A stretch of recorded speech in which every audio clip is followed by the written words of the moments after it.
gonna start streaming. Okay.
Alright, there we are. Whew. Okay, so we should be live. Although, apparently, I'm having a shitty connection day. Yeah. So, folks, if you're not used to there being a live chat, there's a live chat.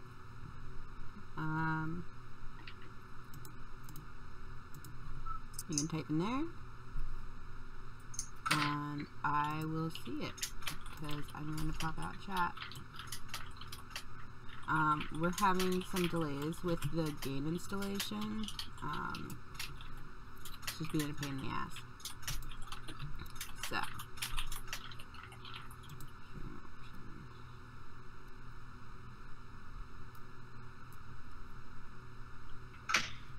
Okay, so to give you an idea of the lag, it just said for those who aren't live chat, there's a live chat.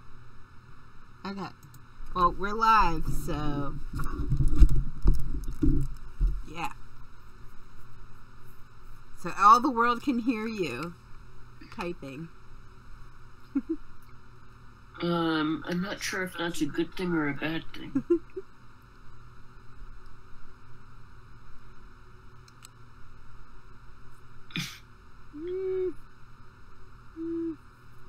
Yeah, like, I started downloading 2 hours ago, and yeah, it's still not doing the thing. I'm really annoyed.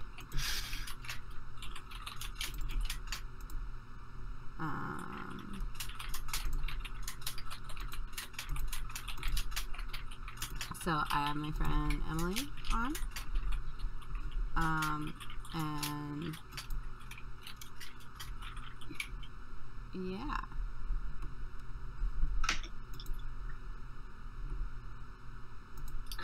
Emily, do you want to talk for a little bit while I'm like frantically trying to get this game to load?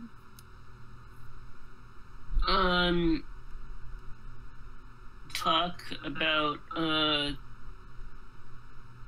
okay, I'm trying to figure this out because I'm getting myself and the thing, yeah, so...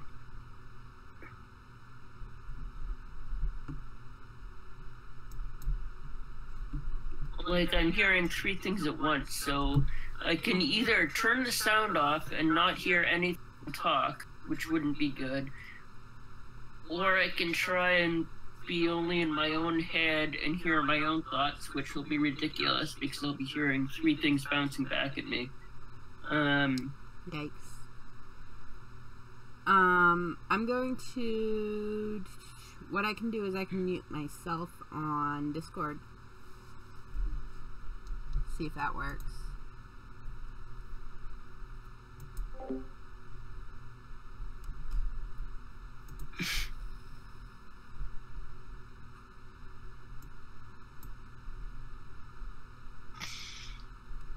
I'm finding like windows that are popped out that I didn't realize.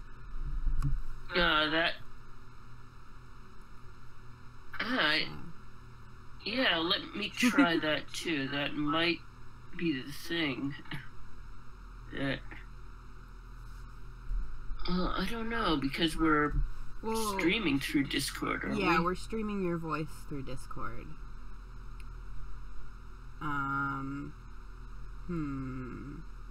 Oh, you can turn off what you hear in Discord. There should be something that looks like earmuffs, and when you hover on it, it'll say deafen. Let me... Actually, what I can do is... Yeah, so... But I can hear you now, so... That's because, you're hearing me through YouTube Gaming. Yes. Yes, I see that. Okay. Let's see.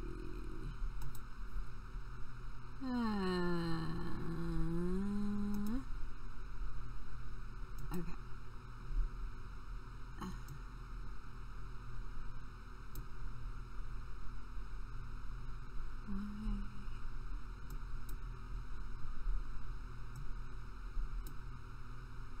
Sorry about this.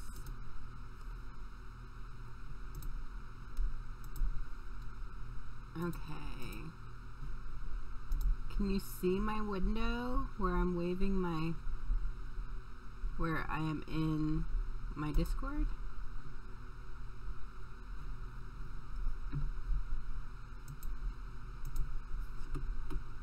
I need to get out of that on there. Hope that helps my...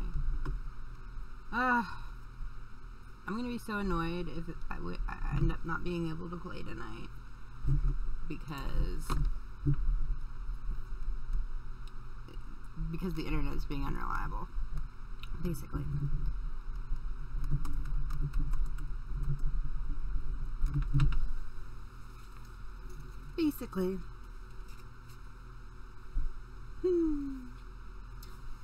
So my friend Katie got married and they made a coloring book.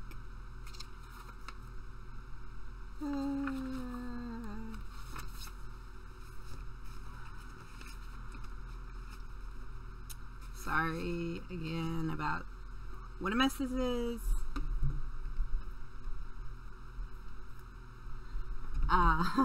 What a mess this is. I have a new computer. I thought I got muted. I wasn't meant to be muted. Okay. I have a new computer. My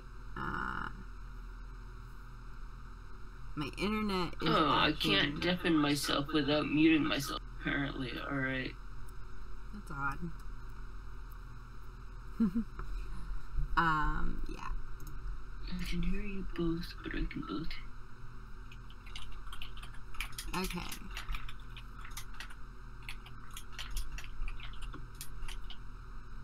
Okay. So... But then Melissa said she could hear me, so... Yeah. Now I'm totally confused. Alright. Yeah, so there's a deafen option in the mute, unmute. In the user settings over under the... So you're still downloading the game? Is that what you're telling us? Yeah, and I don't understand why it's taking so long.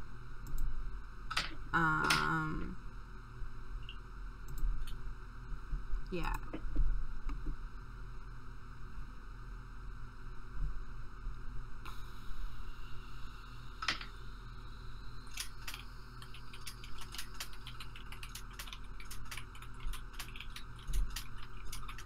So.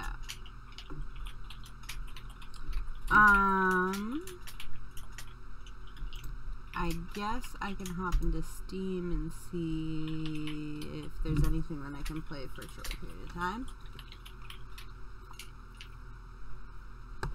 Because this is ridiculous.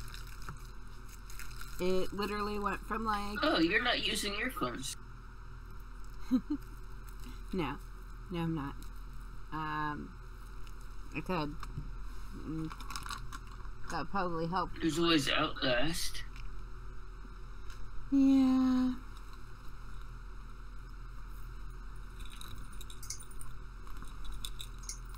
Okay. Yeah, somehow I thought that was a necessary thing. Yet. Hmm? Let me see what Steam games you have. I might just play Mad Father if it will load. Ugh. Being on a new computer, like, on one hand, I know that, like, I have this, like, huge, gorgeous display. I know that's set up to run properly and everything. Oh, that would be a good one. Yeah, because you're still working on that one. I've played it multiple times. There's several different endings, but I always want to get the good ending. Which, like, makes my completion right. statistics. But it's such a pain because you have to put everything up. Good. Yeah. Where are the headphones for the computer? I found the headphones for my phone.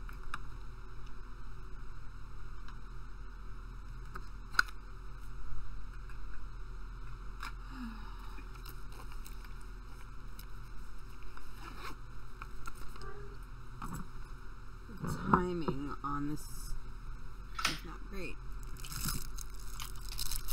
So I guess I can go over snacks. I have chocolate covered marzipan.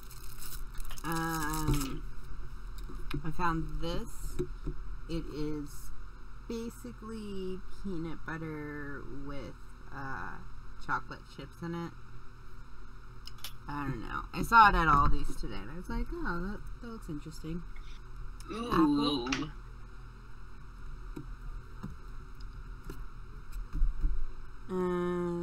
Some plums. We have to go to the store near where my mom lives. It has all ours.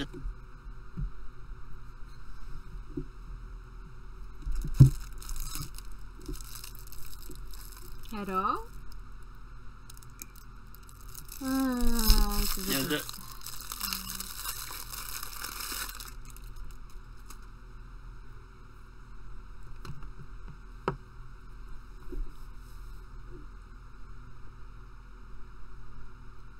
Hello.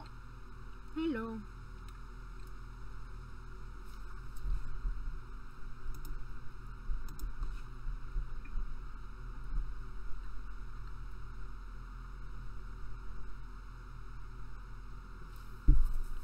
Yeah, sorry folks. We're having a download delay.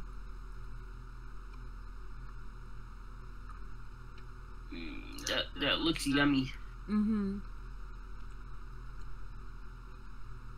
I mean, alright, I wonder.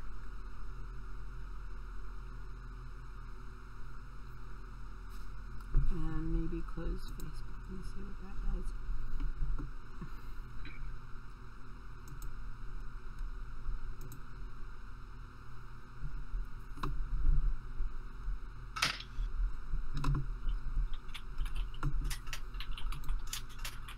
See, I would have just downloaded. So you have to have Grand I Theft had Auto. some Indian chana masala earlier. That was yummy. Now I have a Coca-Cola. You have to download Grand Theft Auto Vice City. Before. You Oh, that's download right. the You other gotta thing. re-download everything. Well, I have the mod downloaded. They just need to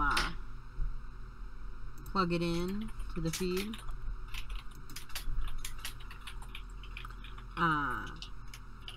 Or plug it into the game.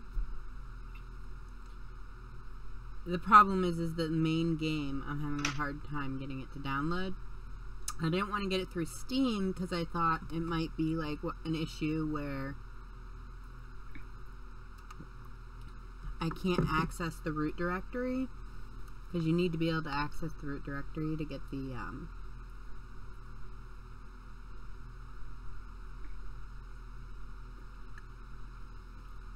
mod installed.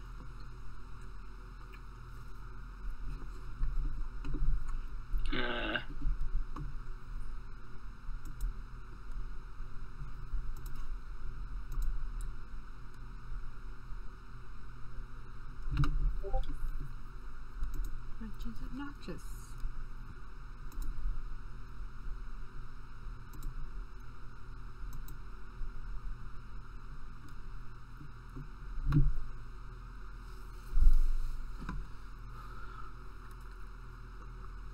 I guess even though we didn't start gaming yet, we can talk a little bit about port light strategies.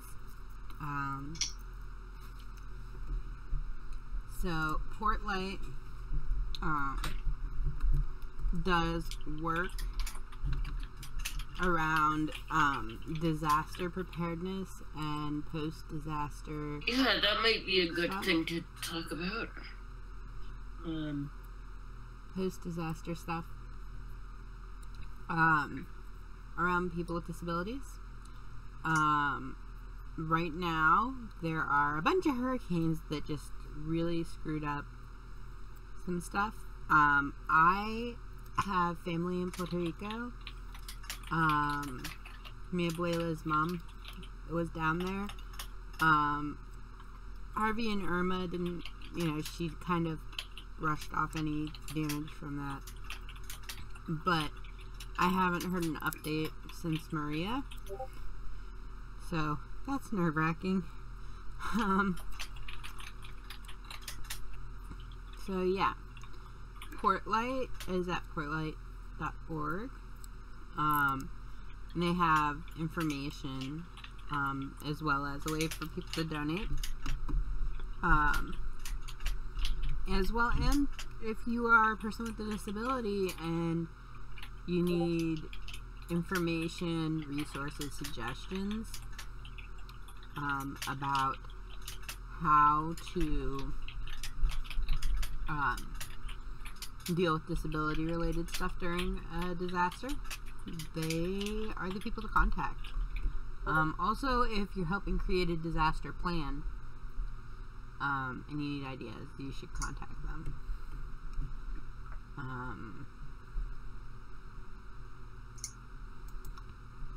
So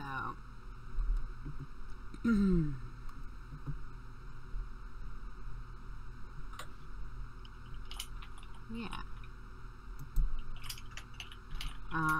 You might have noticed their name before. This summer they were hosting a GoFundMe for that. Not because they are ADAPT, but because they are a nonprofit that was willing to do that.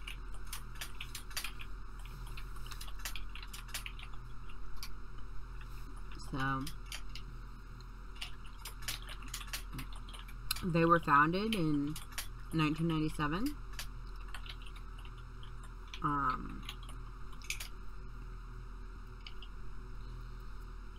And they do things to make sure that self-determination is a part of disaster preparedness and response.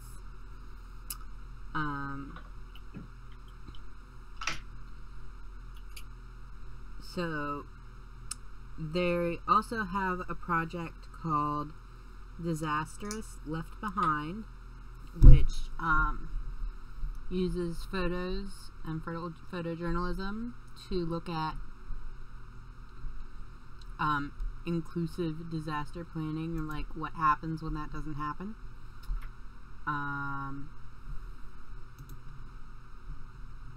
Apparently, I can't get the thing to load for that.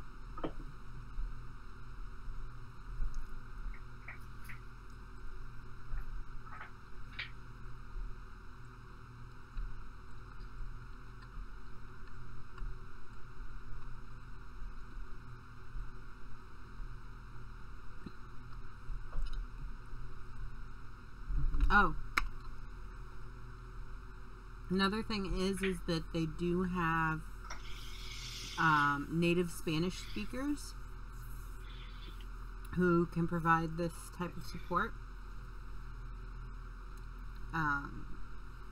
And another thing that they're doing to deal with the recent hurricanes is they've been issuing wish lists for families where either there's a disabled child or disabled parent, to help, so make sure that there's supplies and make sure that the person isn't living in a situation where they don't have clean clothes or they don't have school supplies,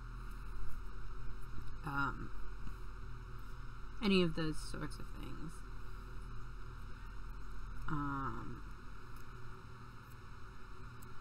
Yeah. I was not anticipating having to talk about them extensively, so I'm just kind of like, okay. I feel really bad, but yeah. So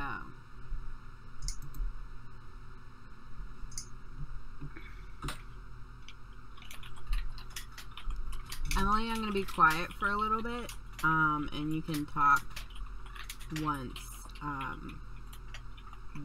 you hear this.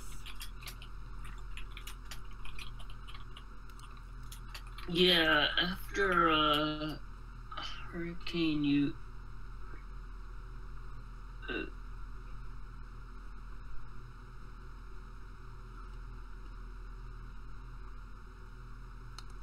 okay, I started talking before you said that. I'm trying to get used to the...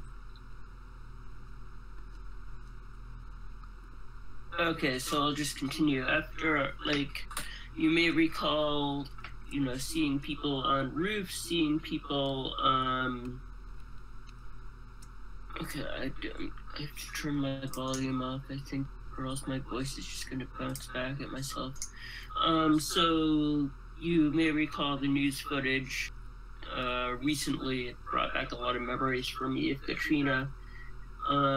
Just seeing people on the roofs, people stranded in prisons, people stranded in institutions, in hospitals, poor people not getting as much help, not being able to be evacuated as well as better provision people were, and especially in the Caribbean where they don't have the infrastructure that we do here.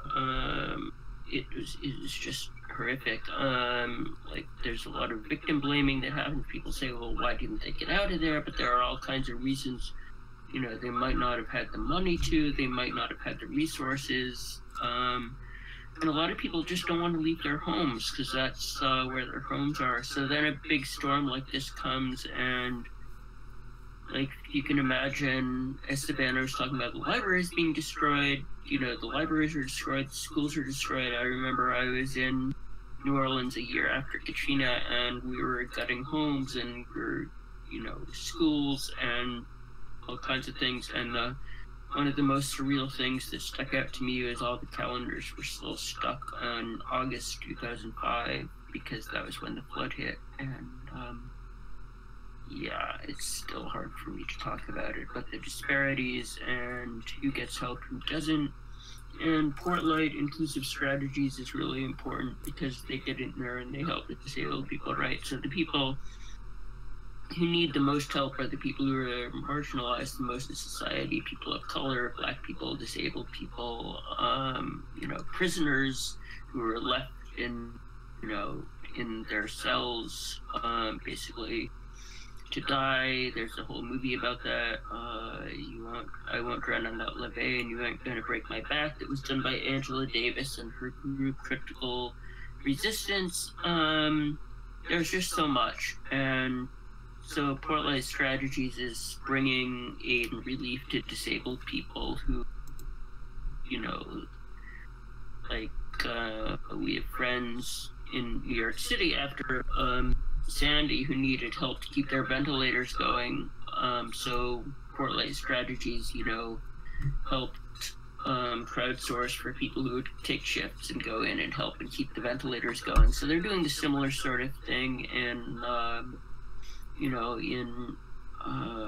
Florida and Texas right now, and if they can, possibly in Caribbean islands. I don't know. I know a lot of people who simply can't get in touch with their relatives in the Caribbean right now, so they're really nervous. And as you can understand, that's a frantic situation. So I'll quit now and turn it back to Savannah and turn my sound back up so I can hear. Okay. Well,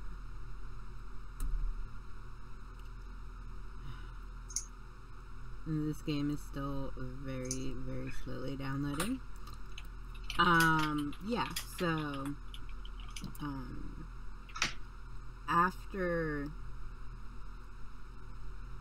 before the latest hurricane, before Maria, but after the others, mi abuela's mom, she talked to her daughter. She's like, "Oh no, we were barbecuing during that one," which is complete and utter bullshit. There's no possible way that she was actually doing that. But like, that's the kind of there's kind of a cultural thing where you don't want to make it look like you're that vulnerable or that you need help. That is a factor. I mean, some of it's just family,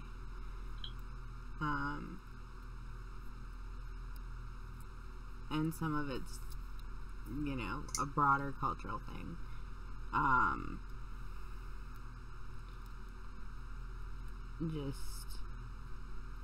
Yeah, so I haven't heard what's happened to her since Maria. I am worried. But there's, even if she's just fine, there's lots of other people that will need our support and the support of these disaster relief organizations.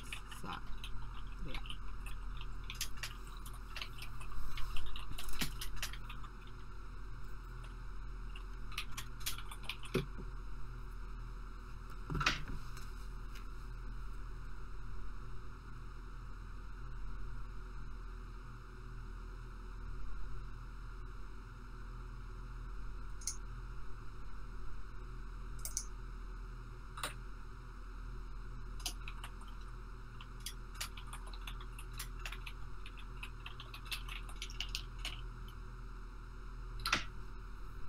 Yeah. People don't always, say what they need, or they try and make it sound better than it is. They don't want us to worry. But of course we are going to worry up here, especially when we don't hear from them. It's just, I guess I would just say that stuff you see on the news, you get down there, it's even worse. People need a lot of help and a lot of love and a lot of care, and something we can do to provide that. Are you still waiting to download stuff, I guess? It's still downloading. I'm just sitting here. It's like starting to speed up, but this is just so embarrassing. I'm so sorry, everyone. And yeah, this is supposed to be Nico Streams, not Nico Talks while things download. Yeah.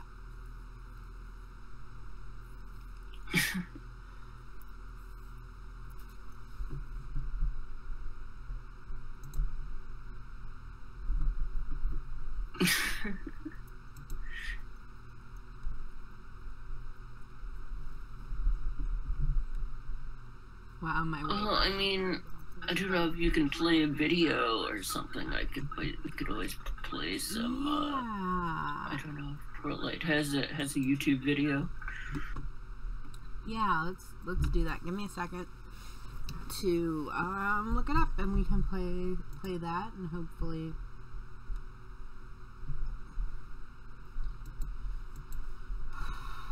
that comes along well.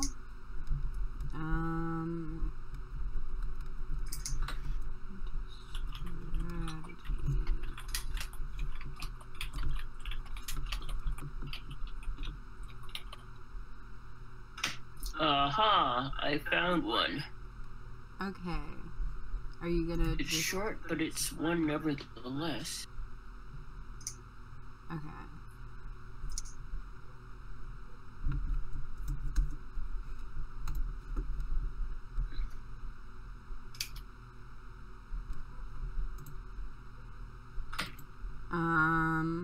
Hi, Wolfcrier. Good to see you. Yep. Sorry, Wolfcrier. My game is not downloading as fast as it needs to. That's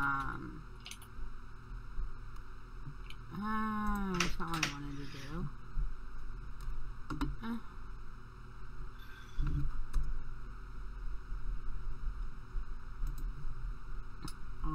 Yeah, Savannah just got a new computer, and so, getting all her things downloaded on slow internet, so basically everything that can go is, but isn't that the way of things? Okay. Okay, so I think if I go over here, window capture.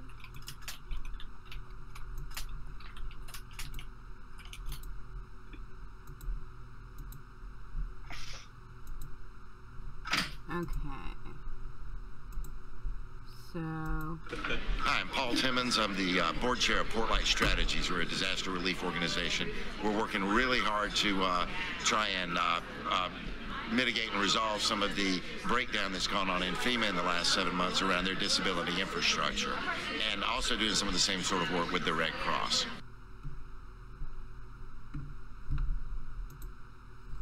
So that was a short one. I'm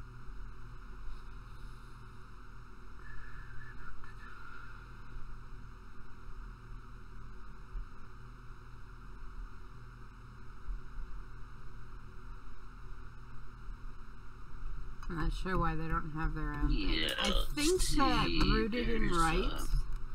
There's a blueprint for inclusive grassroots. Here, let's try this one. I think that Rooted in Rights This may or may not be what we're after, but it looks good anyway. Has a disaster,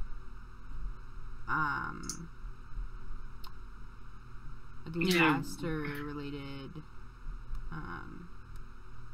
videos somewhere. So I'm skimming through that right now. Yeah. Oh, this one's actually good. Oh, okay. This is disaster related for inclusive. This is good. All right.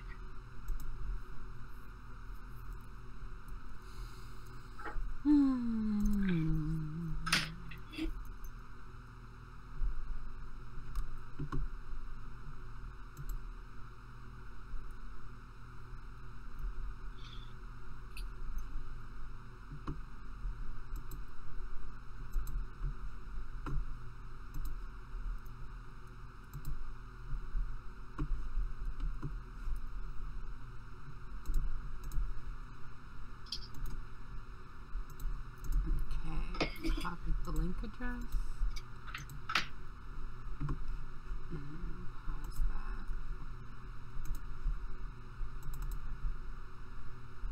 that. This is actually from Portlight Inclusive Disaster Strategies. Okay, that's why. Good. Okay. That works. Yeah, the link is right where I left it. Okay, I got it. I'm gonna play.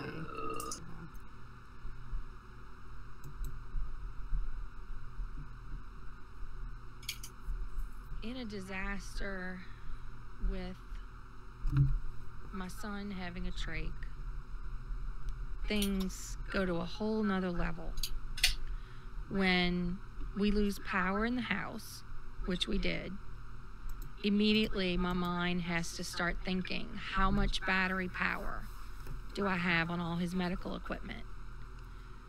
How am I going to get power? And if his airway gets occluded and that suction machine is out of power and he's in respiratory distress, I have no way of saving his life. This is the story of two moms who filled a gap in disaster relief response, impacting their local disability community. But before we get to the flood of 2016, they were already community organizing. In April 2016, they formed the Trach Mamas.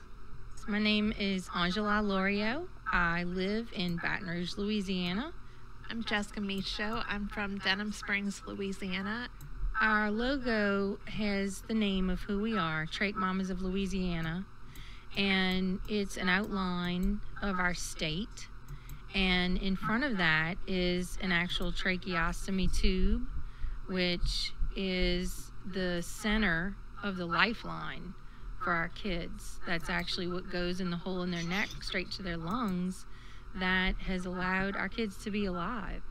Trach Mamas of Louisiana started because the two of us have sons that have a trach, and they needed a trach pretty much from birth when they were in the NICU, and we didn't really have any support.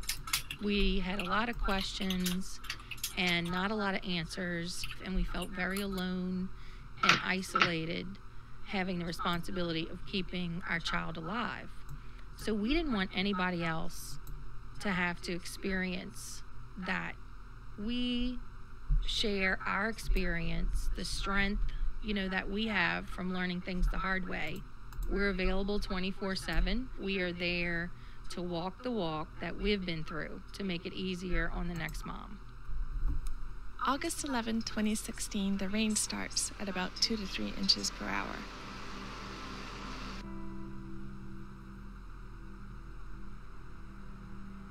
By August 15, Louisiana was declared a state of emergency, and impacted areas included Baton Rouge and Denham Springs. Over 10 rivers were flooding, and as Angela raced to find high ground in Slidell, she passed a highway sign for New Orleans, 65 miles away. The sign was going underwater. Meanwhile, Jessica was stuck in her home with rising waters and in desperate need of supplies. The Trach Mamas became the Flood Mamas. The weathermen didn't even know what to make of it because this hadn't happened in, 1,000 years. It's one thing to have something coming that it's coming. It's another thing to be blindsided. Just had to keep it together. Knowing how many people were caught so off guard with their kids. Did everybody have their equipment plugged in? Did everybody have enough supplies? When did their last DME delivery come in? Were they almost out of stuff the day before and didn't know they were going to have to leave and pack up? We belong to a global network, just a very grassroots Facebook group of moms of trach babies is the name of it.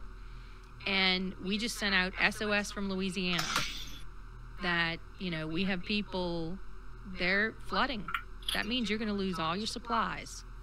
All the supplies that are so crucial to keep your child or your family member alive. And after the waters receded enough for people to get through, we had horse trailers showing up full of supplies. We had moms from the tri-state DC area have a barbecue and collect supplies and send their husbands down with U-Haul trucks. And the supplies just kept coming and coming. Another person say, hey, Southwest Airlines Cargo wants to fly the medical supplies in for y'all. So we literally, because they had to weigh it to fly it in, had 2.5 tons of supplies flown in. And we quickly became vital part of people being able to live in this disaster ground zero and get people what they needed. We just brought it to them, whether they were in a shelter or a hotel. We quickly got on the scene and collaborated with FEMA and VOAD and the Governor's Office of Disability Affairs, the Governor's Office of Homeland Security, the ALS Association let us just move into their office. Once the floodwaters subsided, the disaster continued. 146,000 houses in the region were damaged, including many houses belonging to the disability community. The flood mamas began wading through the aftermath. The continuing barriers and needs are that everyone's still recovering. We have so many people that either can't get in their house or living in a FEMA trailer or have just moved back into their house. And you have to remember, with the air quality, the construction, the sheetrock, you know, all of your village, your support system, they're trying to recover too. You don't have your help you had. That it's 6 months out. In another 6 months, it's still not going to be over. Because yes, we have rescued everyone. Everyone is alive. But if you could wrap your mind around a typical family who loses everything, and then add to that medical supplies, medical equipment, things that are needed to keep your child alive in your home. They lost their bed, but if you're living in a FEMA trailer, you can't fit specialized medical beds in a FEMA trailer. So what do? We had parents and individuals who took forever for their insurances to approve, and then they needed proof of loss. They would send pictures of their flooded concentrators and say, how is this not proof of loss? Oh, well, we need the ID number on the back of the concentrator. Or one of our parents had a piece of equipment that he could not find, and insurance company did not understand that what happens during a flood is water comes in your house and takes your belongings out of your house. I understand the need for fraud protection, but people were not able to get their medical supplies, not only to live, but to navigate life. We had people waiting on wheelchairs, so they were essentially unable to leave their homes for months. And what we provide, we deliver and connect with all of their needs. So if they call us, we say, okay, what else do you need? It's not all about what medical supplies do you need. It's what else can we help you with? As air quality became a problem for trach users, the trach mamas put out a call for air purifiers. They received stacks. Many of our kids started getting sick after the flood. So my son included, due to air quality. And for our kids, a regular cold can land them in the PICU. That trach is the direct line to their lungs.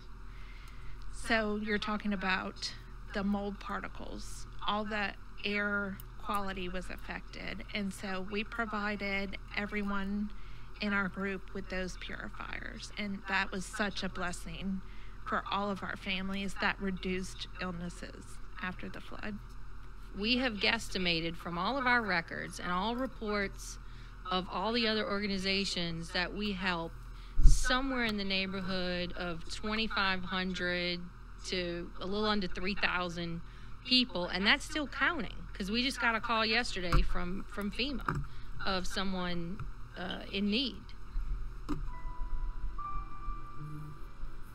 One of my biggest passions now is to do everything I can so people like me, my son, having a trach, a feeding tube, and a shunt, will be prepared.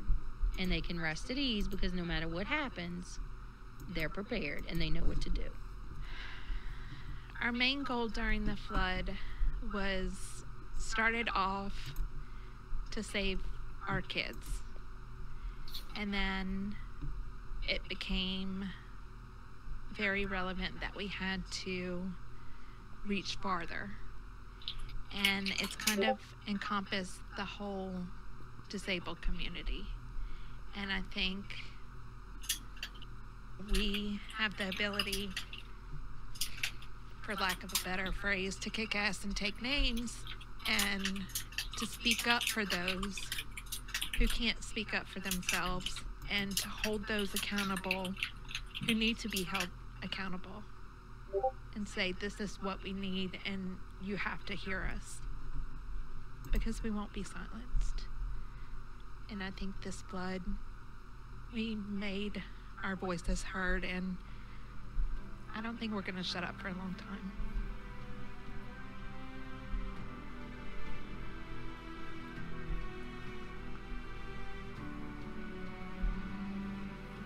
If anybody out there can relate to anything we said and would like to know more about us, what we do, and help us get other moms to help others, to create an exponential ripple effect of an amazing family, our website is www.trachmamas.org. That's TRACHMOMMAS.org.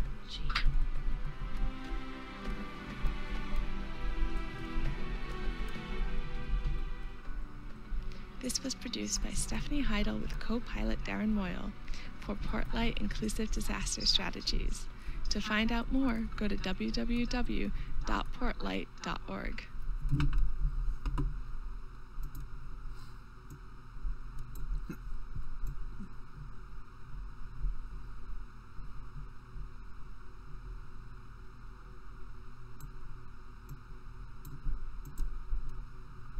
We are not watching how to make chili sauce with Jamie Oliver. Sorry, folks.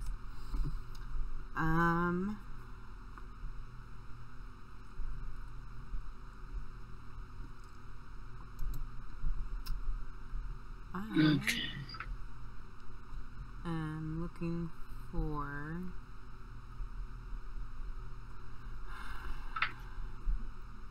a different video. That was a good video. Yeah. Shows a lot about how grassroots.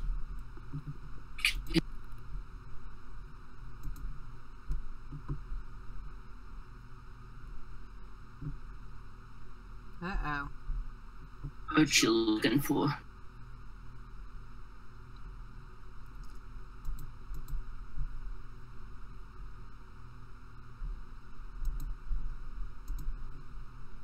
Between the water from Lake Pontchartrain and having two levees on either side of her. For someone being in a wheelchair on the first floor, when you've got a 30-foot wall of water coming in, there's no hope.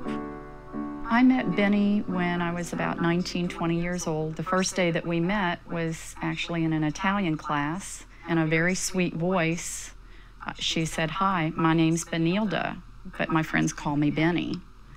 And after that, she was always Benny, and she was always my friend. She enjoyed life. You know, she loved chocolates and coffee and smoking her cigarettes. Benny had a rare form of muscular dystrophy. She used an electric wheelchair. She had no use of her two lower legs. There was no strength in them. One of her arms she had partial use out of, and the other arm she had pretty good strength in.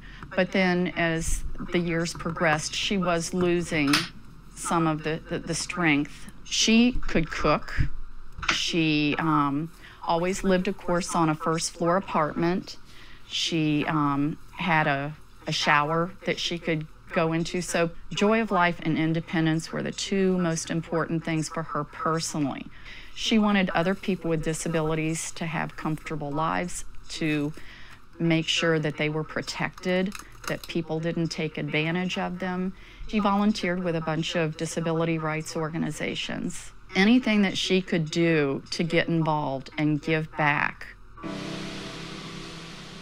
She had decided that she was going to evacuate. She had called a company that was supposed to come and get her, and she said that they were going to take her to the Hyatt. I did not get a phone call from her that day, and at first I thought maybe she got busy, who knows why, but I thought, well, I'm gonna try and call her. I said, Benny, what are you doing still there?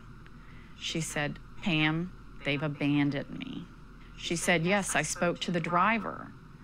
And I said, why didn't he come and pick you up? She said, he told me, I can't come and get you. I've got my own family to worry about. And he hung up on her. The police told Benny that they would take her to the Superdome. They did not want to take her wheelchair or her physical assistant. She physically could not have gotten by without the help of someone and without her wheelchair. She couldn't have made it. Storm passed, everything seemed okay. I called and she let out a huge sigh of relief. And we started talking and just kind of relaxing. Then all of a sudden she said that she heard something. She goes, wait, I hear something. And she goes, oh my God, water's coming in. And I could just hear this panic in her voice. And then all of a sudden the phone line cut out. The right to be rescued.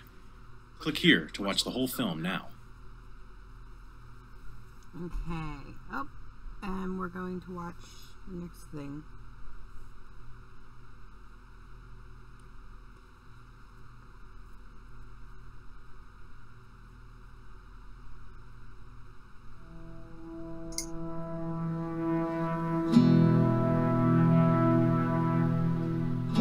No disasters are natural.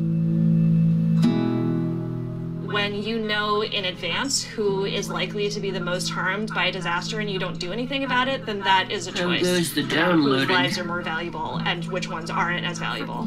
Still slow. People with disabilities did definitely get stuck here. Many people died, which was horrendous and should never happen. No one knew what to do for the city in general, let alone a population of people who are normally overlooked. They're not doing nothing. They're not telling us nothing. They're not doing nothing. We've been out looking at these old people. They're out here without their medication. They're in wheelchairs. We need help, sir. We really need help. It is foreseeable that people with disabilities are going to have a hard time evacuating. They're going to have a harder time receiving information about the disaster. It's essentially a choice saying that we as a society are okay with people with disability not surviving or suffering much more so than people without disabilities in the event of a disaster. I don't like to be overlooked in that way. We're already overlooked in so many other things, but for emergencies, everybody should be included in the plan properly. People have a right to be rescued so that they don't perish just because they have a disability. The right to be rescued.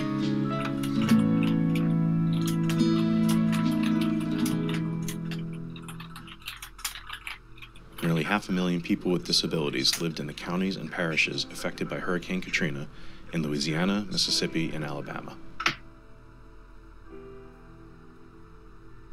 My name is Jean Ebony, and I work for the Advocacy Center, which is the protection and advocacy organization in Louisiana.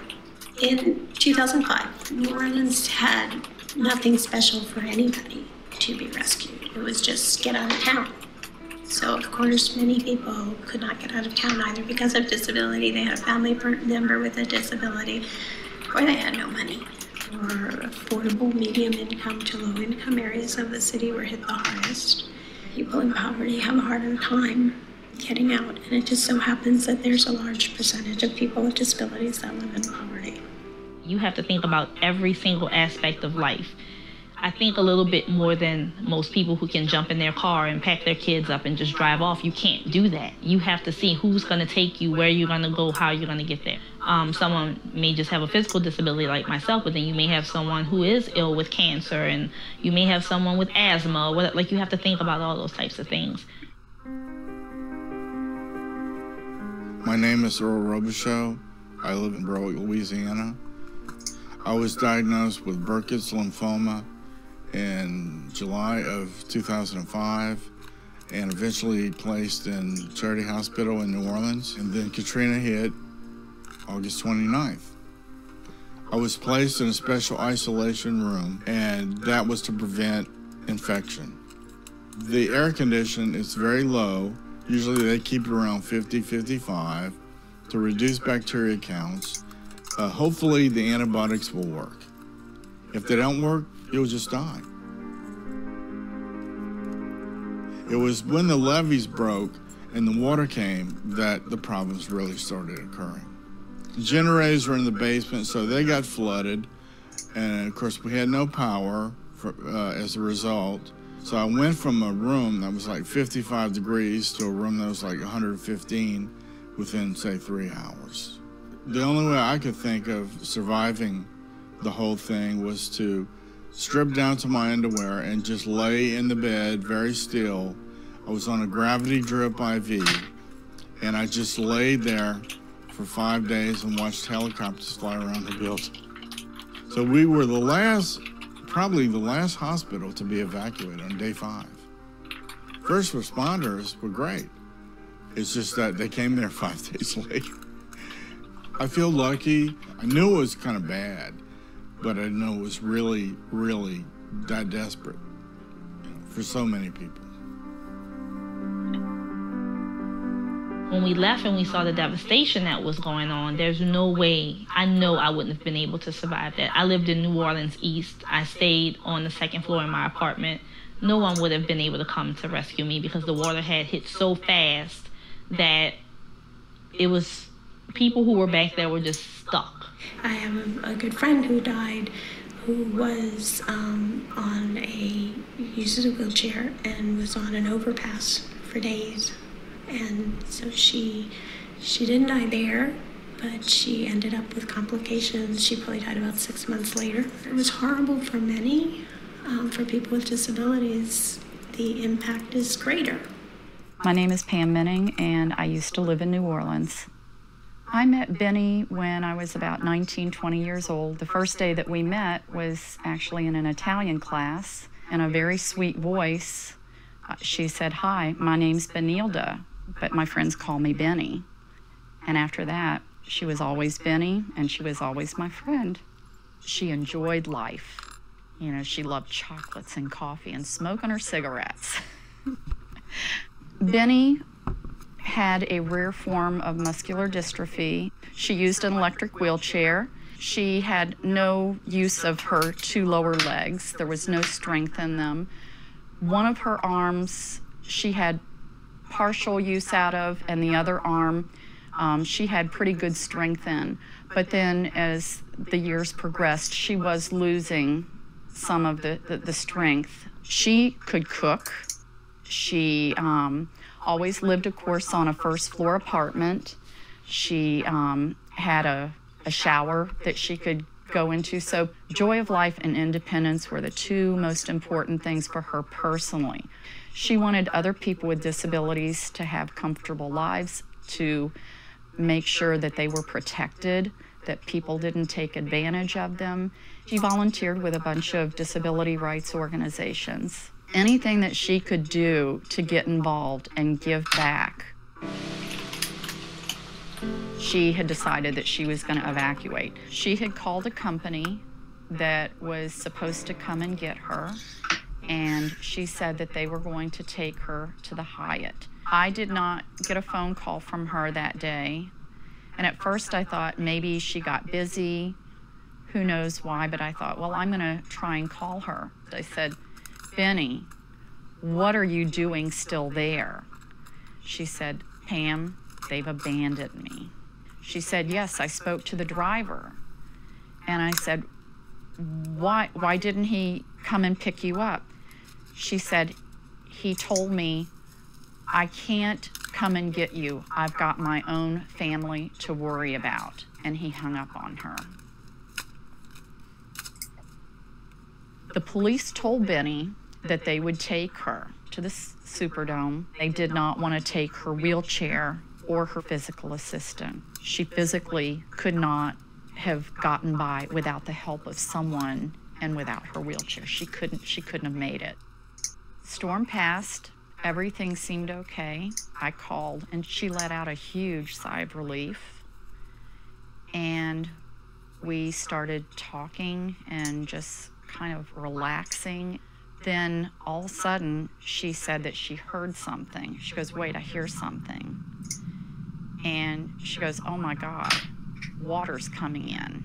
And I could just hear this panic in her voice. And then all of a sudden, the phone line cut out.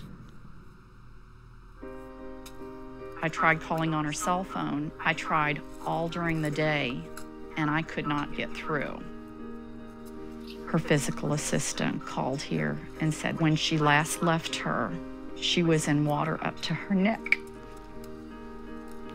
And then he handed her her cell phone and her address book and said, "Call Pam, call the others, and tell them I'm dead. There's no reason for two of us to drown." Now it's sadness, but for about 3 years it was anger.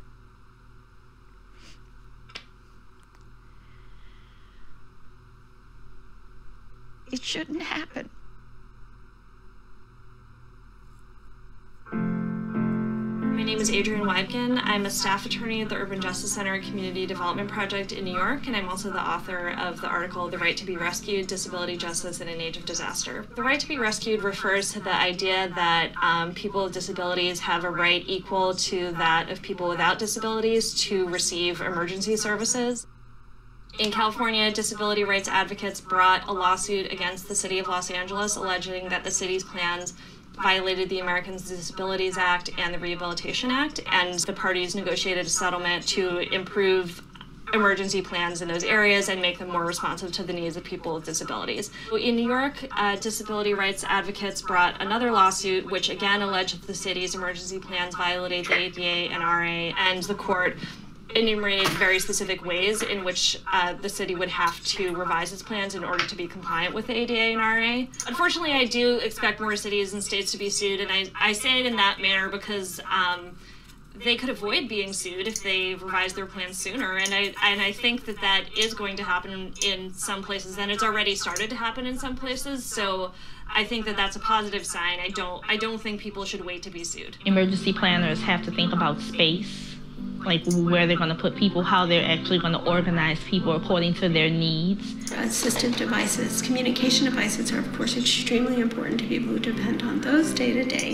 You have to think about food. What if someone needs help administering their own medication? You know, how do you do that? How do you know the proper dosages of that stuff? To make sure that the shelters are accessible if somebody has to go to a shelter.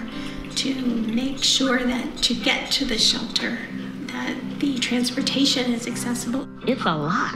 It's really a lot that you have to think of.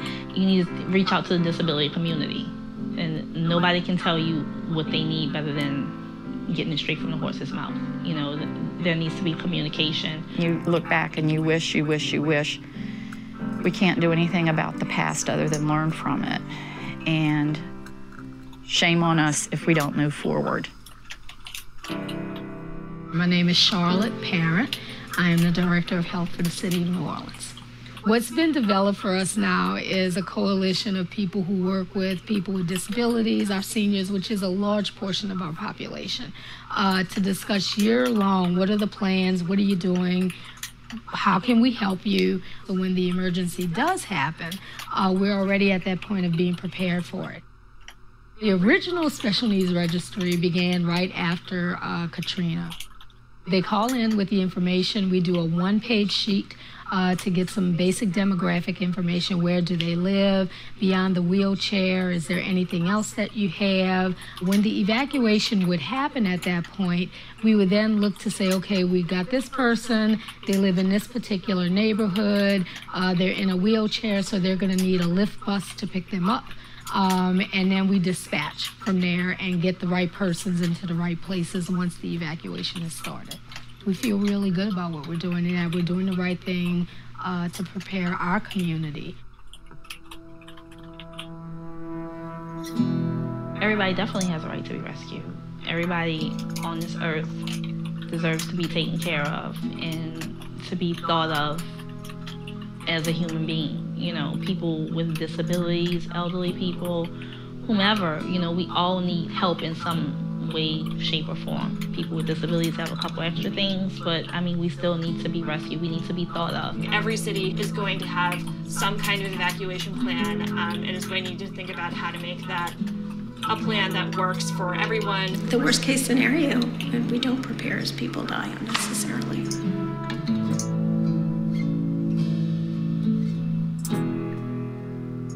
This film is dedicated to Benilda Benny Cacheta, Aileen Bonds, and all those who were left behind during Hurricane Katrina. Help us make sure that everyone has a right to be rescued at righttoberescued.com.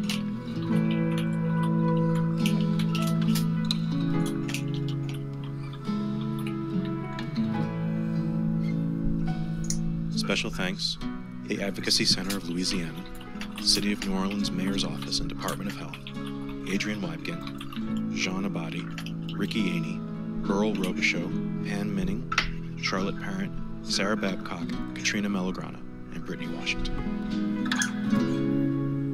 Archival footage provided by NBC Universal Archives, Shutterstock. Produced by Rooted in Rights. Disability rights are human rights. Copyright 2015, Disability Rights Washington. Okay, so I think, oh, go back, stop.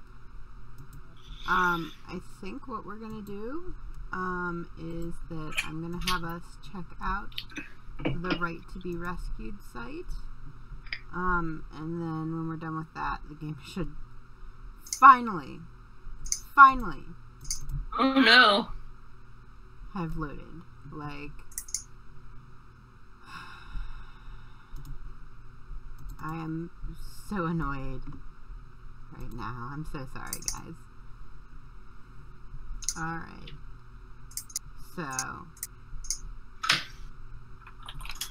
this is the Right to be Rescued website that I mentioned in the video.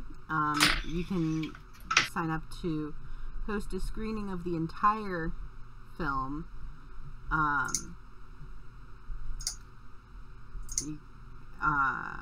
Or to find a screening on that website. And then they have more information about emergency preparedness planning. So,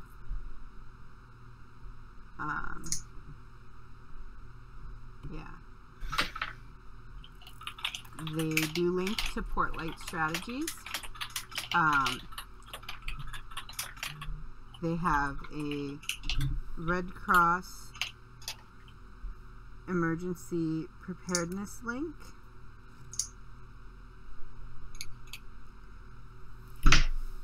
And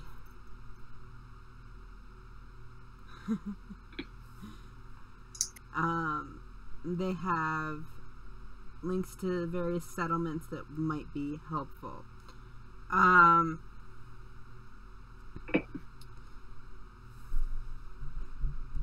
They have a quick guide on accommodations for people with disabilities and disaster planning. So we're going to click on that and I guess take a look at that.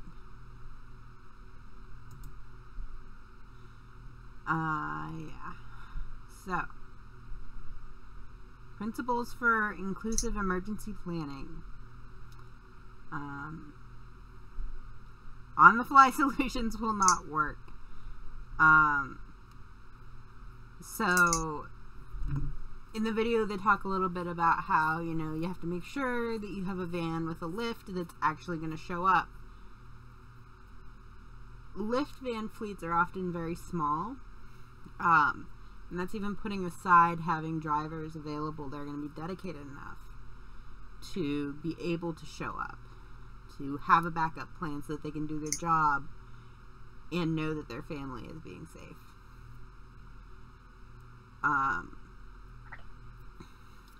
And with such a small fleet, trying to go, oh no, it'll be fine. We'll make that call in the moment doesn't work. I think anybody that's ever had to use paratransit or similar knows that, like, even in the most ideal of circumstances, paratransit does not show up on time. So you can only imagine what it would be like. You can only imagine what it would be like to be like, I need this thing to get me out of here right now. Yeah. So, there's lots of experts out there who can help, including people with disabilities ourselves, that can help create... Imagine having to go 24 hours in advance. Oh my gosh, 24 hours. There's water coming in under my door. I'm going to drown. We can be there tomorrow at 5 p.m. Might be 6, though. There's a little bit of dark humor, but yeah. You know, if you're creating an emergency plan, even if it's as small a scale as your office building, make sure that you're including, you know, outside experts, or at the very least include the people with disabilities who are going to be in your office. There's nothing shameful about reaching out to these experts. That's why we exist, in order to make things work. Make sure that you are telling people about stuff. So if you're having me come into your office building and you're expecting me to stay there for a couple days to work on a project, you know, you should let me know, oh hey, yeah, we have one of those wheelchairs that can take you down the stairs when the elevator's out, which are like super cool, but also nobody tells you that that's available. And those don't work for people in power chairs, so yeah.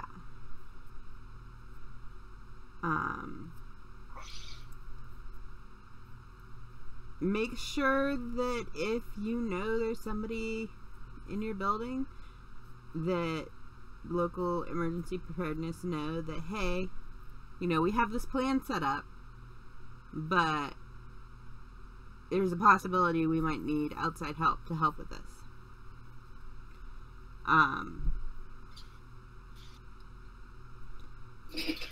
And when you have a backup facility, even if it's just for something as simple as your water main broke so nobody can use the building, make sure that it's going to be accessible and that there's going to be enough accessible facilities. There's nothing like having to share a unisex bathroom with every single disabled person in the building when normally that many people are served by several, and don't have access to the gendered bathrooms, because the accessible stalls in those gendered bathrooms are the narrow stalls. So yeah, that is a thing. And that's just like from the perspective of just like an office building. What about, you know, an apartment building? If you're relocating people out of an apartment building and you're expecting people to condense, you have to make sure that the way that you condense people and utilities usage is one that respects the fact that there's a need that needs to happen. Yeah.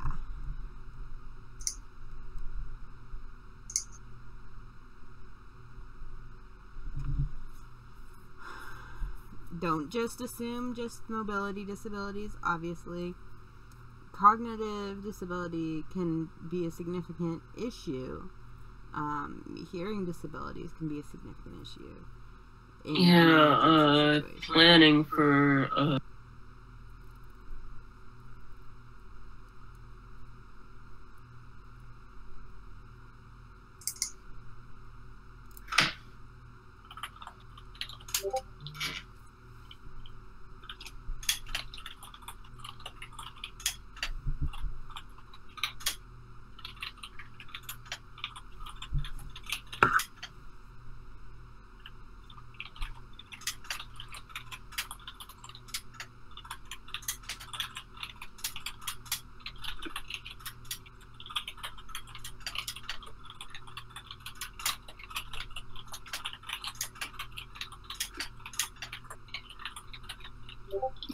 planning for emergencies when you're disabled is really important.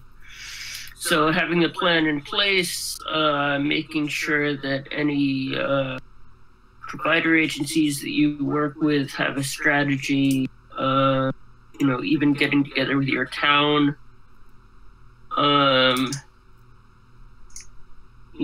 talking to people about it, making it something that your neighbors and your community is aware of, super important. Even having drills, planning where you're gonna go and what you're gonna do, and always having backups. Like I have, backups. I have like 3 different external batteries for my electronic devices, and some people might think, oh well, that's just ridiculous, and people have said that, but in an emergency it really comes in handy. And just making sure that you have enough medications, enough a way to get medications, a way to keep medication dry. If you use a trach or equipment like that, a power chair, whatever it might be, a way to handle that, and keep that charged.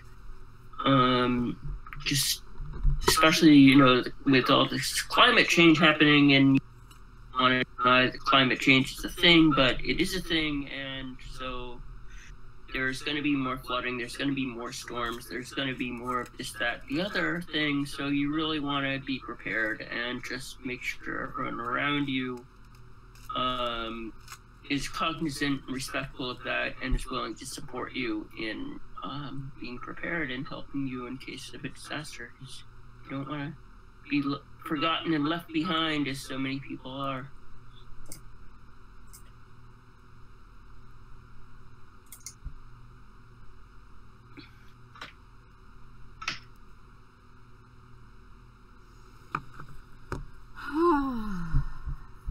I know this is heavy stuff. In like a couple minutes, I will be dealing with zombies in 80s Miami, I guess. I don't know. In Vice City. There will be zombies in Vice City very shortly. And we can all look and be like, okay, we got our real world serious stuff out of the way. Here's some zombies. So, yeah. Again, I'm sorry about the delay. In-game start time. This was literally supposed to be done downloading and be set up an hour before. That will be our reward for dealing with all this. Yeah. Oh. Yeah.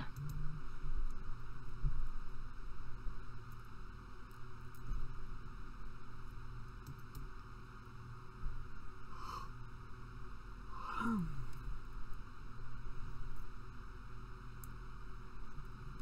Also, if you want to host a screening of that Rights to be Rescued thing, make sure you reach out to Rooted in Rights. They do a lot of great video content, not just on emergency preparedness, but on a wide range of disability issues. And I really do suggest that if you're interested in learning more about disability issues, you go follow them, assuming that you are somebody that enjoys video content. Because I know that gap there between video and written content when trying to learn new things, it can be very difficult to make that step over.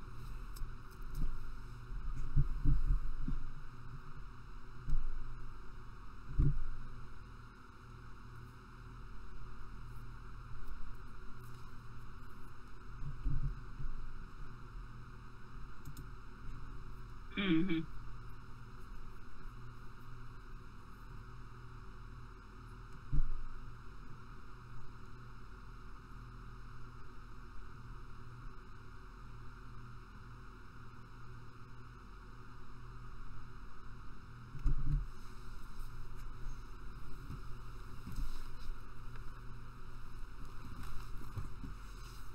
And I've got to take my evening meds, so I will be right back. Okay, excellent.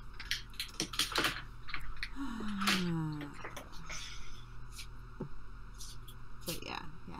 This game, like, when I looked at, like, the download time and everything, I was like, oh great, I'm gonna have an hour before the stream that this will be downloaded by.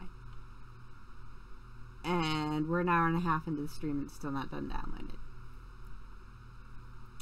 Great.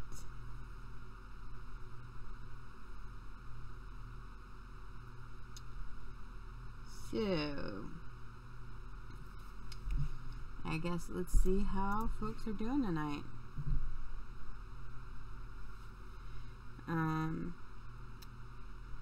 I am looking forward to zombies in Vice City. That should be interesting.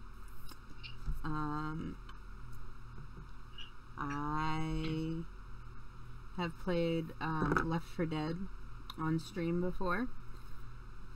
I'm honestly not a great gamer, but I enjoy stuff. So there might be a lot of cursing, and there might be a lot of me dying repeatedly, horribly, with zombies.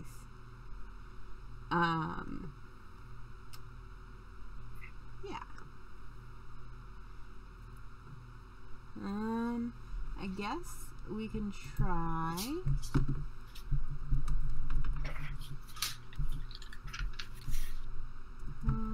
Let's look up, I know what we're gonna watch.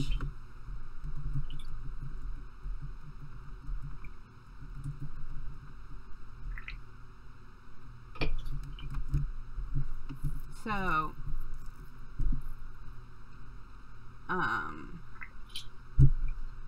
I actually have really enjoyed, I really enjoyed Plants vs. Zombies. There is the, I won't, ew.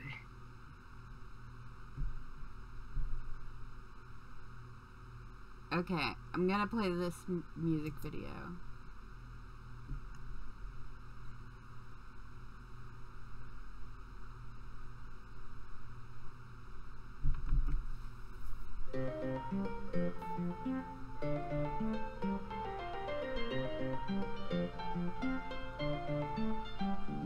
Sunflower.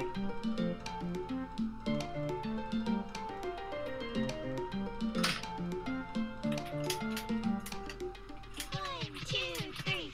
There's a zombie on your lawn. There's a zombie on your lawn. There's a zombie on your lawn. We don't want zombies on our lawn. I know your type, tall, dark, and red. You wanna bite all the petals off of my head, and then eat the brains of the one who planted me here. No! I'm just a sunflower, but you need power and entire infantry. You like the taste of brains, we don't like zombies. I used to play football. Protons protect my head. I have a screen door shield. We are the undead. There's a zombie on your lawn. There's a zombie on your lawn. There's a zombie on your lawn. We don't want zombies on our lawn. Maybe it's time to reevaluate. I know you have a lot of food on your plate. Brains are quite rich in cholesterol. You're dead, so it doesn't matter. Instead, we'll use the solar power to make a lawn defense at any hour. I like a tricycle. There's thunder on my head. I'm gonna eat your brain. We are the undead. There's a zombie on your lawn. There's a zombie on your lawn. There's a zombie on your Savannah, what are we watching? Or listening to? I can't. So that was the like, if you complete Plants vs. Zombies, like the first one, then you get to watch this music video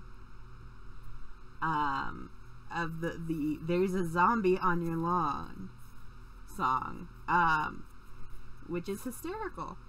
When my niece was a baby, I would play it for her, and like, she freaking loved the part where the dolphin zombie speaks, because it just has this like deep crumbly voice. It's not like the other zombies, and she's like, "Gotta eat your brains," because small children that are into creepy things are adorable and terrifying.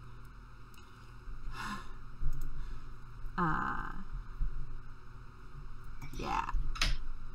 So I just thought, some amusing zombie crap, so that we can think about fictional massive disasters instead of more adorable, adorably terrifying. Adorably terrifying. So we're thinking about some fictional disasters, but while we engage with fictional disasters,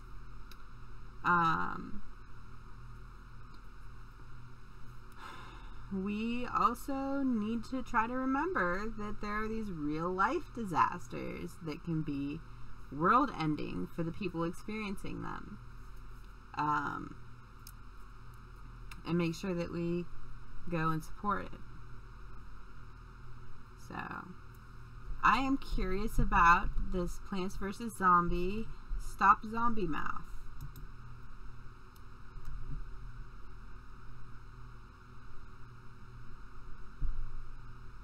I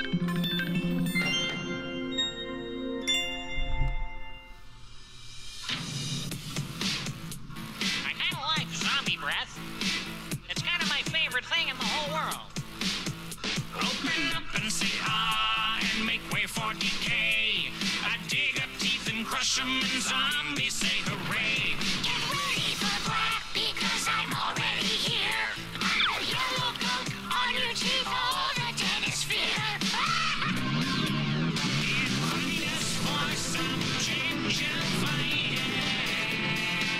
This is something.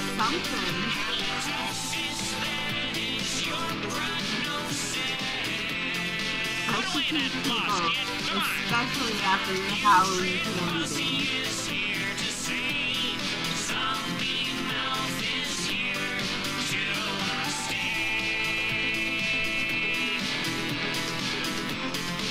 All right, Rod, let's do this thing. My name is Rod, and I'll make your dreams come true, but only if you're dreaming of gingivitis goo. My name is P.U. Onion chip, it smells like heaven. I'll crank up the stank in your mouth. It's a deadly weapon. In the finest voice of gingivitis. Gingivitis is kind of my favorite. Halitosis, that is your prognosis. Stinky. Join the putrid bossy party, we'll give you cavities. We'll destroy your gums and teeth and leave it stinky underneath. Everybody stand up and say, zombie mouth is here to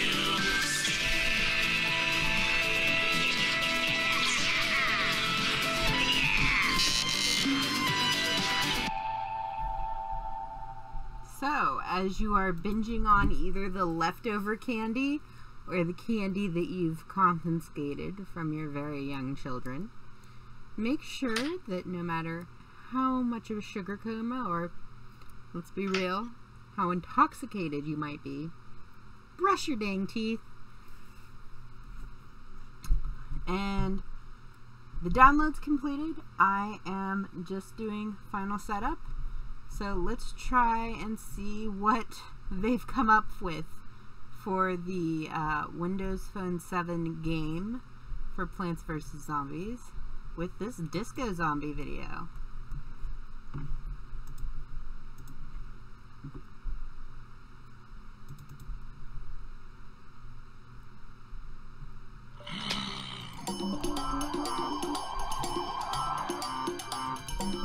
Oh, yeah.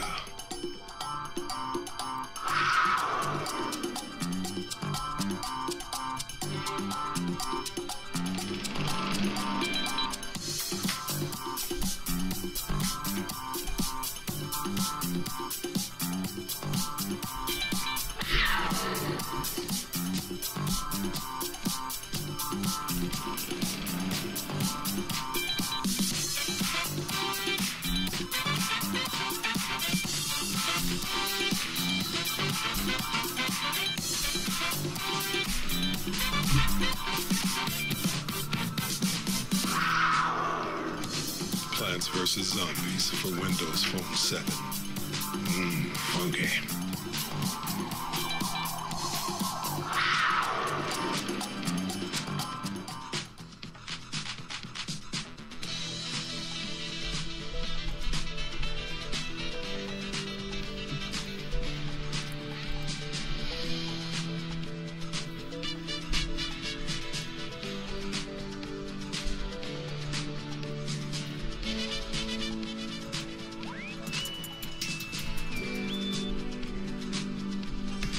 Hey everyone, this is Stephen Notley, game designer for Plants vs. Zombies 2.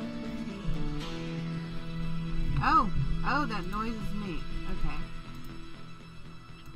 Turn the music off while I'm still doing this part.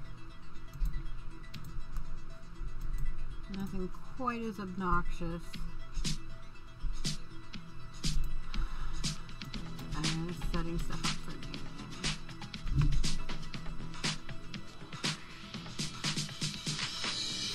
Dust.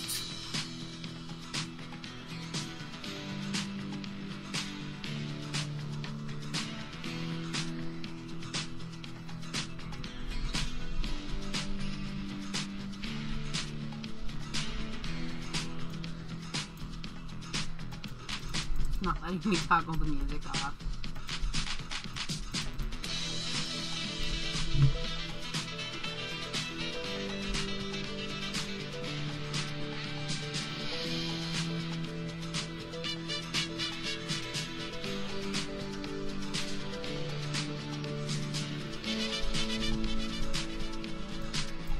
Does anybody have any favorite zombies?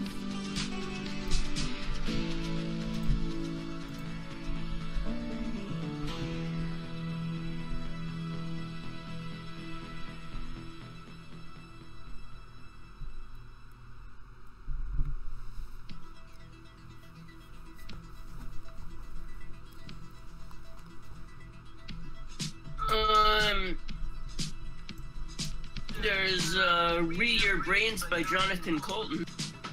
Yeah?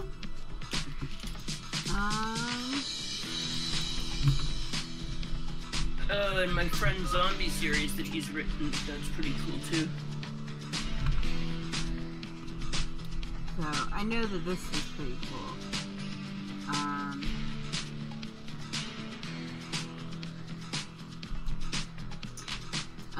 Here we go. We'll play that.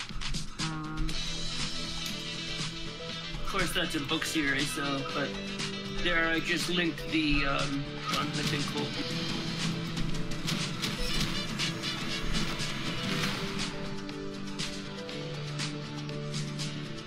Hey, Tom, it's Bob from the office down the hall. Good to see you, buddy. How have you been? Things have been okay for me, except that I'm a zombie now. I really wish you'd let us in. I think I speak for all of us when I say I understand why you folks might hesitate to submit to our demand. But here's an FYI, you're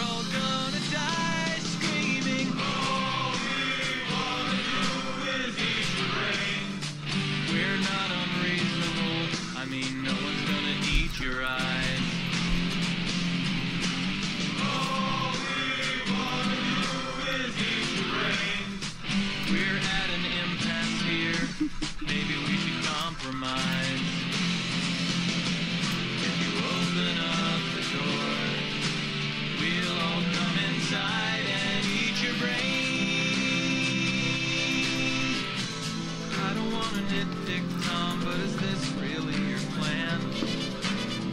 Spend your whole life locked inside a mall. Maybe that's okay for now, but someday you'll be out of food and guns, and you'll have to make the call. I'm not surprised to see you haven't thought it through enough. You never had the head for all that bigger picture stuff. But Tom, that's what I do, and I plan on eating you slowly. All we wanna do is eat your brains. We're not unreasonable. I mean, no one's gonna eat your eyes. All we wanna do is eat your brains. We're at an impasse here. Maybe we should compromise. You open up the door. We'll all come inside and eat your brains. I'd like to help you, Tom, in any way I can. I sure appreciate the way you're working with me. I'm not a monster, Tom. Well, technically I am. I guess I am.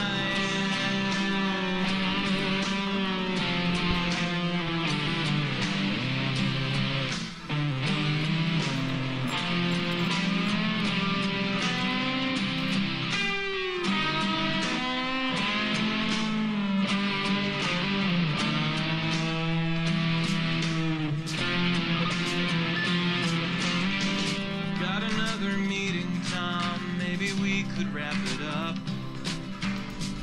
No, we'll get to common ground somehow. Meanwhile, I'll report back to my colleagues who are chewing on the doors. Guess we'll table this for now. I'm glad to see you take constructive criticism well. Thank you for your time. I know we're all busy as hell. And we'll put this thing to bed when I bash your head open. All we wanna do is eat your brains. We're not unreasonable. I mean, no one's gonna eat your eyes. All we wanna do is eat your brains. We're at an impasse here. Maybe we should compromise. You open up the doors. We'll all come inside and eat your brains. Delicious. I'm gonna let the next video up. It's not zombie related, but it's related to games. Pathological monsters, cried the terrified mathematician. Every one of them a splinter in my eye. I hate the penal space in the coker. I fear the camcorder Nostalgic right now about The Sierpinski Warcraft. gasket makes me wanna cry. And a million miles away, a butterfly flapped its wings on a cold November day. A man named Benoit Mandelbrot was born. If you expect me to be able to hear you, I can't be loud over your voice. Okay. No. I'm okay. Fine.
avatar.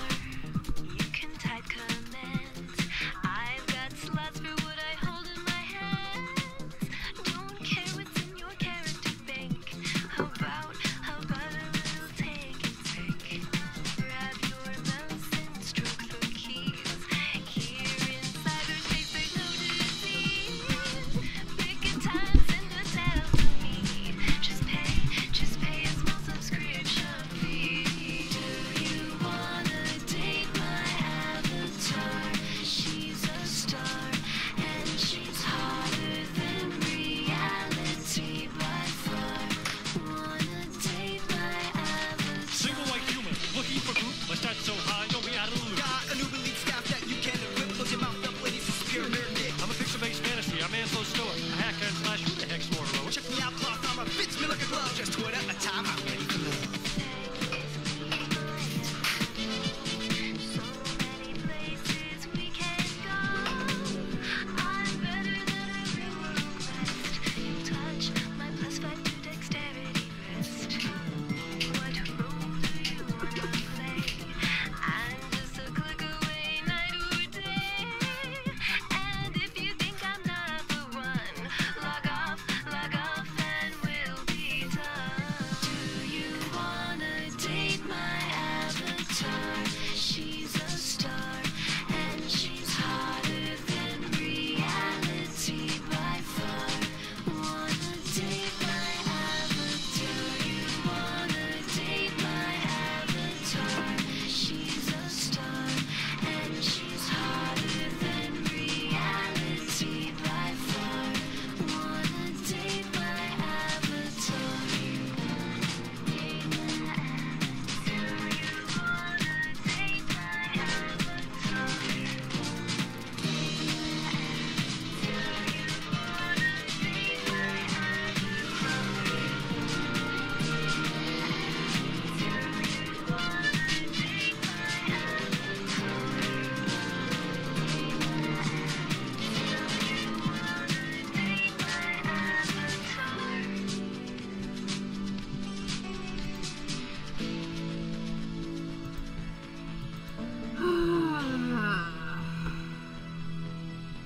So if I can't get the game to actually be working by 10, I'm gonna have to just say that it's a fail, and we'll try again another time.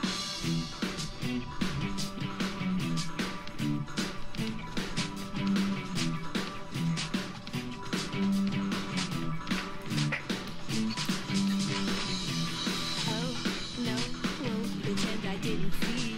You rolled my eyes, let my game in.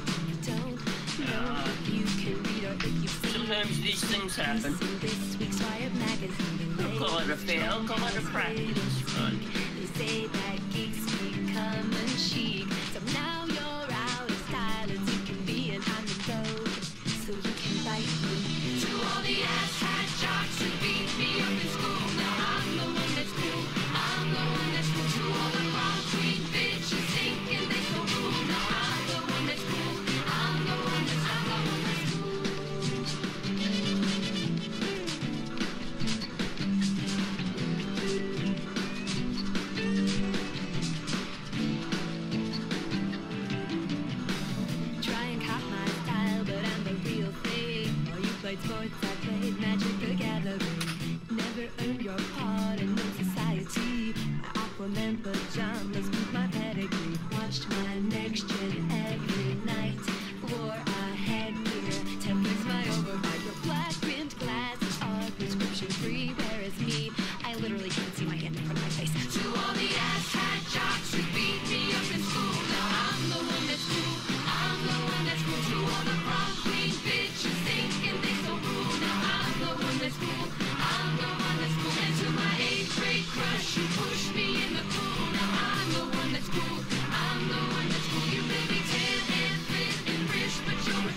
That song was awesome.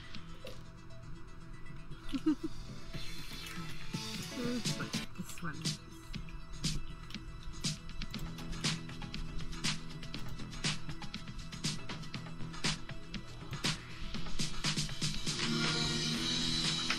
I'm about to take on the great Ken Block. I bet he's developing a strategy right now, breaking down the entire race, analyzing every turn, thinking through each complex maneuver. What I wouldn't give to crawl inside his brain. Race car.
See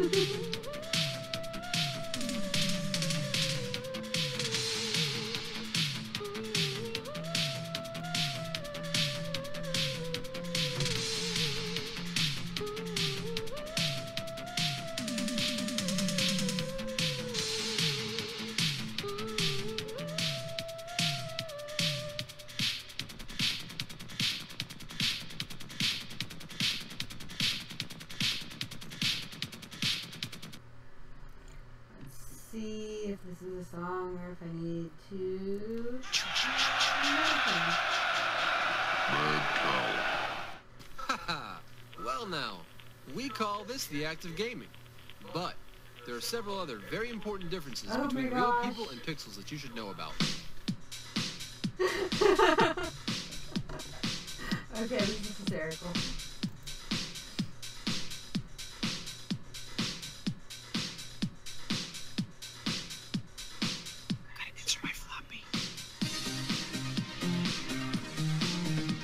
Oh boy, this is gonna be good.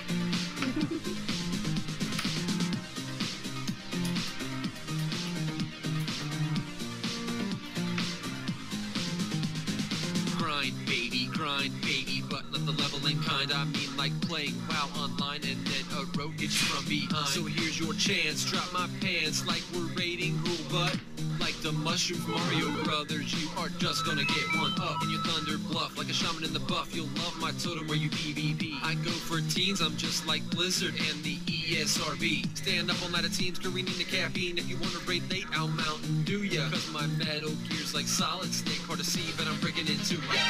Hard like heroic, more than you can handle. So let's do it like a druid in the general channel. Do it again now. Hard like heroic, more than you can handle. So let's do it like a druid in the general channel. Getting woody now.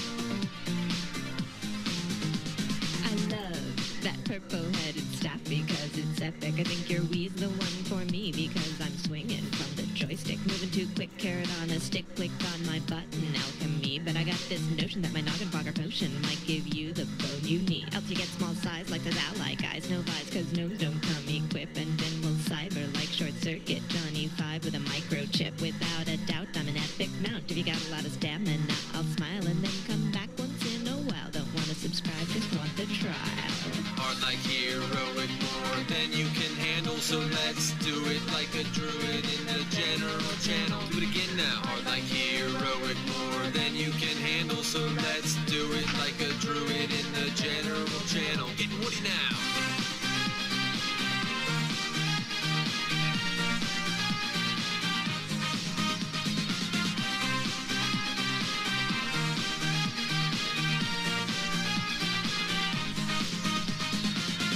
Heroic, more than you can handle. So let's do it like a druid in the general channel. Do it again now. Hard like heroic, more than you can handle. So let's do it like a druid in the general channel. Getting woody now.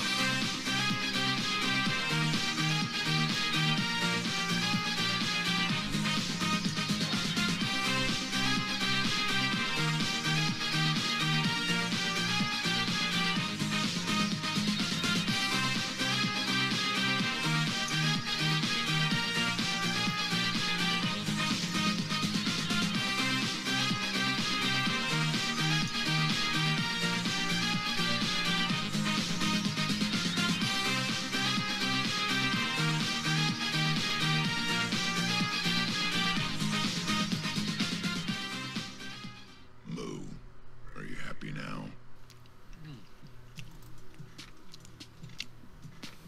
Hey, Nim, what you eating? Something called an illegal Danish. Oh, yeah? Is it any good? Oh yeah. It takes like 6 months to make one. Try new illegal Danish. Hope you're not hungry. It's gonna be a while. Let's try the just loot it. And then after illegal this, Danish. illegal Danish. And then after this, I'm going to. The perfect slaves. They simply obey. Bring it to me. We have to stop. This is a war. That might be relevant to my interest. It's time. Humanity must come to an end. Guess we're about to find out. Blade Runner Somebody 2049 need to- rated R. Experience it in IMAX. But yeah, as soon as this video is over, I'm gonna end stream, okay? And then hopefully tomorrow I will do a surprise stream of this, and God willing, a scheduled stream for the 7th guest, which is a PC game from the 90s that is a horror game, but the game mechanics are puzzle games. I'm looking forward to it. Okay, here we go.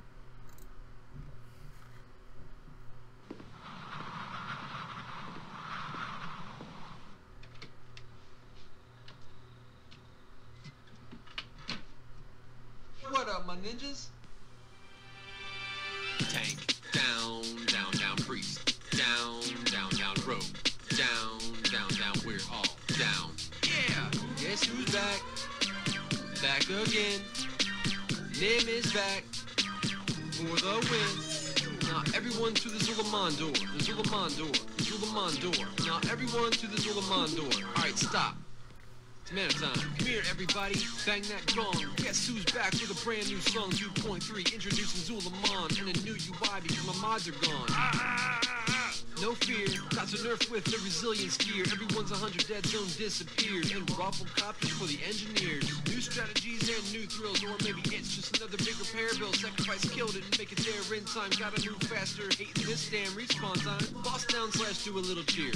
Hoping you get to replace your gear. What's a land on the mob's corpse? The epic loot of home more. Everybody's wanting to roll more. Nobody's gonna want it, who cares? Go and get your loot, dude, it's okay.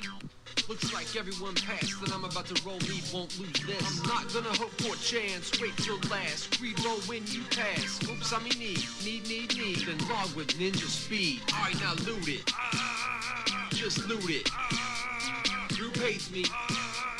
Poor babies, poor baby. Noobs is so damn easy. 29 and twinking, running through the BGs. Unled rogue, so nobody can see me. All my gear is flaming. You gotta be hating, my eviscerating. In front of your friends, it's so humiliating. I'm unstealthed and wait until everybody sees that I'm gonna stand here. Excuse you guys, I know that I am just a new recruit, but I've been waiting for a year and haven't got to loot. And I don't know if I can stomach 30 gold repairs. Once loot, I vote he gets the boot now. Yeah. Check out this game, girl, you play online. You know I'm not the gaming kind. Neb, computer mine. I don't get my game time. Fine. I'm not gonna hope for a chance. Wait till last. Re-roll when you pass. Oops, I mean need. Then log with ninja speed. Alright, now loot it. Just loot it. Group hates me. Poor babies, poor baby. It's a Tuesday, it's a raid day. It's a shame I got negative DKP, but I'm still going. Sorry, Mr. Rayleigh, gotta try to get some new gear today. Now I'm sorry, all you other members, but I'm afraid you won't be looting when we drop a boss. It's purple I see. Now I'm gonna go over and now this is the part where the group breaks down. Caps lock means that they're talking loud. Everyone says you're a ninja. Now Saber, DB, and Eli, and the truth comes out. Arth back to the NEC, and I'm all tabbed. Was his new paid name change, and I'm a new man. Fake nights, swords, and others. Chance something better. Put some options, some cheddar. Can white everybody in arenas. Yeah, arenas. Hiring doesn't mean you have a bigger penis. What? 10 storms, light forge, death mantle, beast slugs, and cannons, and outdoors, bank full of armor. Everybody to the instant store and equip your battle elixir of Ninja C. And 4 I squeeze in and take this. I'm only teasing. Not gonna hope for a chance. Wait till last. Re-roll when you pass. Oops, I mean need. And log with ninja speed. Alright, now loot it. Just loot it. Group hates me. Poor babies. Poor babies. Don't touch that body. Hey guys, don't touch that body. And girls, don't touch that body. Everybody, don't touch that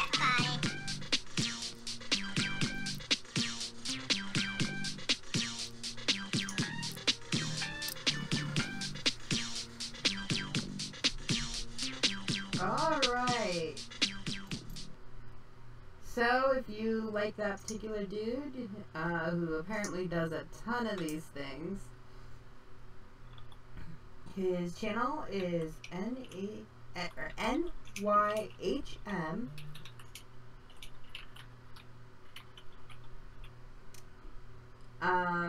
And I'm going to put his channel in chat for people who are interested in watching more of his stuff.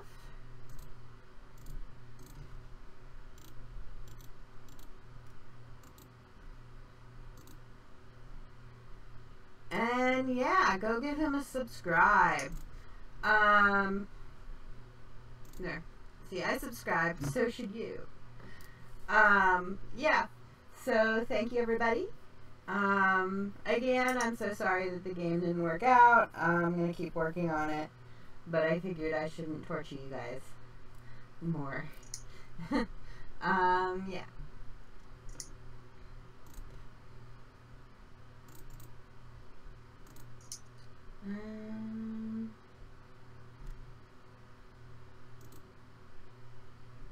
Yeah, I'm just gonna stick that up there for now. Yeah. So I am figuring it out so that tomorrow, at some undisclosed time, if you are subscribed to me, you'll get a notification. You're subscribed.